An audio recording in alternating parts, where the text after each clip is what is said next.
হলো আমার গল্প 10। আমি আজকে অফিসে এসেছি শনিবার। আমাদের শিফটিং ডান। আমাদের এখানে টাইফুন আসার কথা ছিল, সেটা আসেনি। সুনামি থেকেও আমরা সেফ। তো আজকে আমাকে অফিসে আসতে হয়েছে কারণ আমাদের কিছু কাজ আছে। আজকেও আসতে হবে, কালকেও আসতে হবে।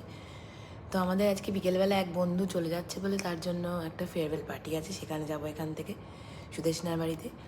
আর সেটা আরেকটা হলো, কালকে আমরা একটা জায়গায় একটা দুর্দান্ত জিনিস খেতে যাব, সেটা নিয়ে আমি একটা ভ্লগ বানানোর চেষ্টা করব, যেটা জাপানে প্রথমবার খাবো আমরা। তো সেটা দেখা যাক। আর গতকালকে ভাস্করের একটা পার্টি ছিল, তো আমি বাড়িতে ভীষণ ভালো করে সসেজ আর ভিন্ডি দিয়ে বানিয়ে একটু স্টার ফ্রাই খেলাম উইথ অন্তরার বানানো খুব ভালো একটা আলু দেওয়া চাউমিন। ও আমার পাড়ায় আসাতে আমার প্রচণ্ড ভালো ভালো খাবার জুটছে। আর ওয়েন্দিলা আমার পাড়াতে আগে থেকেই ছিল, মানে ওদের পাড়াতে আমি এসেছি আর কি।